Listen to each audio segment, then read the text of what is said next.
Hi friends, எல்லோருக்கும் வணக்கம். எல்லோரும் எப்படி இருக்கீங்க? இந்த வீடியோவில் நடிகர் விஜயகாந்திற்கும் சிவகுமாருக்கும் உள்ள நட்புறவை பற்றி பார்க்கலாம். நடிகர் விஜயகாந்த் இறந்தப்போ சிவகுமாரும் அவருடைய மகன் யாருமே வரல. ஆனால் அவங்களுடைய நினைவிடத்திற்கு சிவகுமார் தன் மகனோடு வந்திருந்தாங்க. அது எல்லோரும் பார்த்துருப்போம். சினிமா ஃபீல்டில் அவங்களுக்குள்ளே இருந்த நட்புறவை பற்றி இந்த வீடியோவில் பார்க்கலாம்ப்பா. வீடியோக்குள்ளே போகிறதுக்கு முன்னாடி நம்ம சேனலை கொஞ்சம் சப்ஸ்கிரைப் பண்ணிக்கோங்கப்பா. ஒரு மனுஷனுடைய குணநலன்களை பார்க்கணும் அப்படின்னா அது நாம் காலத்தை தான் பழி சொல்ல வேண்டியது இருக்குது. விஜயகாந்த் சினிமா ஃபீல்டுக்குள்ளே வருவதுக்கு முன்னாகவே சிவகுமார் நாயகனாக இருந்தாங்க. இருவருக்குமான நிலை மாற்றங்கள் காலம் முன்பே நிச்சயத்தை தான் வைத்திருக்கணும். விஜயகாந்த் வாய்ப்பு தேடி அலைந்து கொண்டிருந்த நேரம், அதாவது சட்டம் ஒரு இருட்டறைக்கு முன்பு விஜயராஜ், அப்பொழுது அவர் பெயர் விஜயராஜ். அந்த காலகட்டத்தில் சிவகுமார் தான் ஹை பீக் ஹீரோ. வருஷத்துக்கு 10 படங்களுக்கு மேல் நடிக்கக்கூடிய கதாநாயகன் சிவகுமார். சிறு சிறு தயாரிப்பாளர்களுக்கெல்லாம் ஆதர்ச நாயகன்னே சொல்லலாம். கம்பெனியாக ஏறி இறங்கிய விஜயகாந்திற்கு எம்ஏ காஜா இனிக்கும் இளமை அப்படின்ற படத்தில் வில்லனாக்குறாங்க.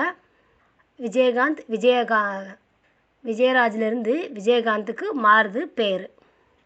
அப்பையும் அந்த படத்தில் நடித்ததுக்கப்புறமும் விஜயகாந்திற்கு பெரிய வாய்ப்புகள்லாம் வரல.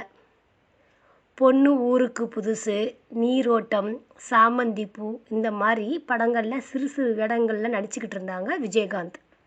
அந்த படத்துடைய hero Sivakumar, heroine Shobha.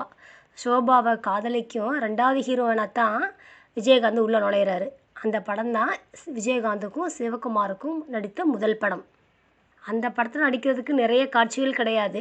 2 legends சிவகுமாரும் ஷோபாவும். அவங்களுக்கு முன்னாடி 2-3 சீனில் மட்டும் போயிருப்பாங்க. அதே படத்தில் சத்யராஜுக்கும் ஒரு சிறு வேடம் தான். அவங்களும் ஒரே ஒரு சீன்ஸ்க்கு மட்டும் போயிருப்பார். அந்த படத்தில் டைட்டிலில் பேர் போடும்போது சத்யராஜுடைய பேர் 5 பேரில் ஒருத்தருக்கு வந்திருக்கு. அதே மாதிரி விஜயகாந்துக்கு 10 பேருடைய பேரில் தான் அவருடைய பேர் அங்கே வந்திருக்கு. ஷோபாவுடைய திடீர் மரணத்தால் விஜயகாந்துடைய கிளைமேக்ஸ் சீன்ஸு எடுக்காமலேயே கிடப்பில் போட்டிருக்காங்க. விஜயகாந்துக்கு பெரிய நம்பிக்கை, என்றைக்காவது ஒரு நாள் பெரிய ஆளாகிடுவோம் அப்படின்ற நம்பிக்கை அவருக்கு இருந்திருக்கு. ஆனாலும் சிவகுமார் செய்கிற நடிப்பை நம்மளால் செய்ய முடியுமா, அவங்களுடைய கேரக்டருக்கு இணையாக நம்மளால் நடிக்க முடியுமா அப்படிங்கிற ஏங்கிய நேரத்தில் தான் அட்லீஸ்ட் அவர் கூட நாயகனாவது நடிக்க முடியுமா அப்படின்னு யோசிக்கும்போது கிடைத்த படம் தான் அந்த படம். சிவகுமாருக்கு இணையான கேரக்டரில் நம்ம நடிக்க முடியுமா அப்படின்னு அவர் நினச்சிக்கிட்டு இருக்கும்பொழுது அவருக்கு ஒரு படம் கிடச்சது. அதுலேயும் அந்த உழைப்பை அவர் எப்படி 5 வருடமாக சிவகுமாரோட இடத்த பிடிக்கிறதுக்கு அவர் போராடியிருக்காரு. 1985 விஜயகாந்த் சந்திரசேகர் கூட்டணியில் புகுந்து விளையாடி கொண்டிருந்த படம் தான் நம்ம எல்லாத்துக்கும் தெரியும், சட்டம் ஒரு இருட்டறை. ஏழைகளுடைய ரஜினி விஜயகாந்த் அப்படின்னு சொல்கிற அளவுக்கு 5 வருடத்தில் முன்னுக்கு வந்தார் விஜயகாந்த். விஜயகாந்திற்கும் சந்திரசேகருக்கும் இடையே நல்ல நட்புறவு. அதனால் ஒரு படத்தை எடுக்கிறாரு எஸ்ஏசி. அது என்ன படம்னா புதியுகம். அந்த படத்தில் ஃபஸ்ட்டு கால் ஷீட்டே விஜயகாந்த் தான் கேட்குறாங்க. ஆனால் விஜயகாந்த் கால் ஷீட் கொடுக்க முடியாத நிலைமையினால் சிவகுமாரை அந்த படத்தில் நடிக்க வைக்கிறாங்க. ஆனால் சிவகுமார் நடிக்க வைக்கணும் அப்படிங்கிற ஐடியாலாம் எஸ்ஏசிக்கு கிடையாது. அவர் விஜயகாந்த் வைக்கணும் தான் நினச்சிருக்காங்க. கால் ஷீட் பிரச்சனைனால சிவகுமார் நடிக்க வைக்கிறாங்க. அப்படி இருந்தாலுமே சிறு கேரக்டர்லையாவது விஜயகாந்த் போகணும் அப்படின்னு சொல்லி கேட்டு அந்த படம் நடிக்க வச்சுருக்காரு சந்திரசேகர். இப்படி சிறு கதாபாத்திரத்திலையாவது தோன்றி சிவகுமாரோடைய படத்தை தூக்கி நிறுத்த விஜயகாந்துக்கு தேவைப்படுற அளவு அவர் வளர்கிறதுக்கு 5 வருடம் தேவைப்படுது. சிவகுமாரோடைய படத்தையே தூக்கி நிறுத்தணும் விஜயகாந்த் தான் அப்படின்ற சொல்கிற அளவுக்கு அவர் உயர்ந்திருக்காருன்னா அந்த கால அளவு 5 வருடம் அவருக்கு தேவைப்பட்டிருக்கு. அவ்வளோ ஹை பீக்கில் விஜயகாந்தும் வளர்ந்துட்டாங்கன்னு தான் சொல்லணும். அடுத்த வருஷம் ஆபாவனன் அப்படின்ற குழுவினர் ஊமை விழிகள் படத்தை கதைக்கு விவாதம் செய்துக்கிட்டு இருக்காங்க. அந்த பாத்திர தேர்வுக்கு யாரை தேர்வு செய்கிறாங்க அப்படின்னா ஃபஸ்ட்டு செலக்ட் பண்ணுறது சிவகுமாரை தான். ஏன்னா அவர் தான் பட்ஜெட் ஹீரோவாச்சே, அதனால் அவரை முதல்ல செலக்ட் பண்ணுறாங்க. ஆனால் சிவகுமாருக்கு திரைப்பட கல்லூரி மாணவர்கள் படம் எடுத்தாங்கனாலே அவங்களுக்கு ஒரே பிடிக்காத ஒரு செயல். அவங்கள்ட்ட எப்படி நம்ம நம்பி படம் நடிக்கிறது அப்படிங்கிறதுனால அவருக்கு அந்த படம் பிடிக்கலை. அப்போ விஜயகாந்த் அந்த ஆபாவலனுடைய டீமுக்குள்ளே வர்றாங்க. தமிழ் திரையுலகத்துடைய ஒட்டுமொத்த முகமும் மாறுது. அதனாலேயே அந்த படத்துக்கு விஜயகாந்த் தான் படத்தில் வந்து போவாங்க, நம்ம பார்த்துருக்கோம். 1985க்கு பிறகு விஜயகாந்தும் சிவகுமாரும் சேர்ந்து நடிக்கவே இல்லை. அதுக்கப்புறம் விஜயகாந்தோடைய நிலைமை அவ்வளவு ஹை பீக்கில் போயிடுச்சு. பட்ஜெட் ஹீரோவாகவும் மாறுறாரு விஜயகாந்த். சிவகுமார் வந்து திரைப்பட கல்லூரி மாணவர்கள் படம் எடுத்தால் நடிக்க மாட்டாங்க. ஆனால் சிவகுமார் என்ன சொன்னாலும் விஜயகாந்த் வந்து அந்த மாதிரி படங்களில் தான் நடிப்பார். ஒவ்வொரு டேரக்டர்ஸையுமே உயர்த்தி விடுறதில்ல. அவரை மாதிரி ஒரு நல்ல உள்ளம் கொண்டவங்க யாரும் இல்லை அப்படின்ற சொல்கிற அளவுக்கு அந்த காலகட்டத்தில் இருந்திருக்காரு.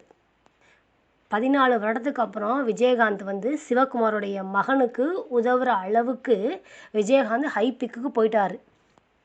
காலங்கள் உருண்டு ஓடுது. காலங்கள் எதை சொல்கிறது, அந்த அளவுக்கு விஜயகாந்த் உயர்ந்த நிலைமைக்கு சென்று விட்டார்.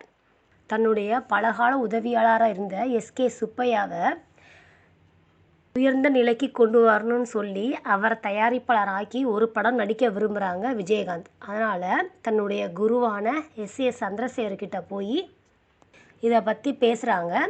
அப்போ சந்திரசேகருடைய மகன் விஜயையும் சேர்த்து வளர்த்து விடலாம் அப்படின்னு சொல்லி பெரியண்ணா அப்படின்ற கதையை உருவாக்குறாங்க. அந்த படத்தில் பார்த்துருப்போம், விஜய் ஒரு 3 ஹிட் பாடலில் பாடியிருப்பாங்க. அந்த பாடல் தம் அடிக்கிற ஸ்டைலை பார்த்து அப்படின்ற ஒரு 3 பாடல் பாடியிருப்பாங்க. இசையமைச்சர் வந்து பரணி. அந்த படத்தில் நடிக்கும்பொழுது விஜய் கொஞ்சம் ஹையில் வந்துக்கிட்டு இருக்கும்பொழுது அந்த படம் இயக்குறாங்க. அதனால் விஜய்னால் அந்த படத்தில் நடிக்க முடியல. அப்போ பாட்டையாவது பாடி கொடுப்போம் அப்படின்னு தான் விஜயகாந்துக்காக விஜய் பாடி கொடுக்குறாரு அந்த பாடல்.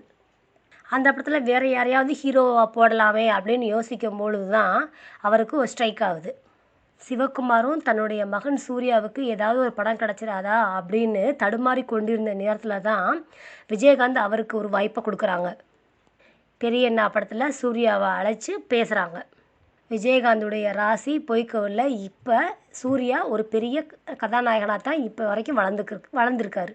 அடுத்து சொல்லப்போனால் விஜயகாந்த் படத்துக்கு கண்ணுபட போகுதையா அப்படின்ற படத்தில் விஜயகாந்தோடைய தந்தை ரோலில் நடிச்சிருப்பார் சிவகுமார்.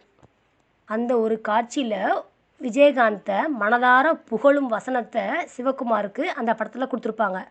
அவர் உண்மையாலேயுமே மனதார பேசி நடித்து கொடுத்தாரு அப்படின்னு ஒரு பேட்டியில் சொல்லியிருப்பார். காலம் ஒருவருடைய வாழ்க்கையில் என்ன மாதிரி மாற்றங்கள்லாம் கொண்டு வந்திருக்கு பாருங்களேன். வாழ்க்கைங்கிறது ஒரு சக்கரம் மாதிரி அப்படிங்கிற சொல்கிறது எல்லாமே ரொம்ப ரொம்ப சரி. சக்கரம் வந்து விஜயகாந்தோடைய வாழ்வில் ஓடி நின்று விட்டது. மீண்டும் மற்றொரு பதிவில் பார்க்கலாம்.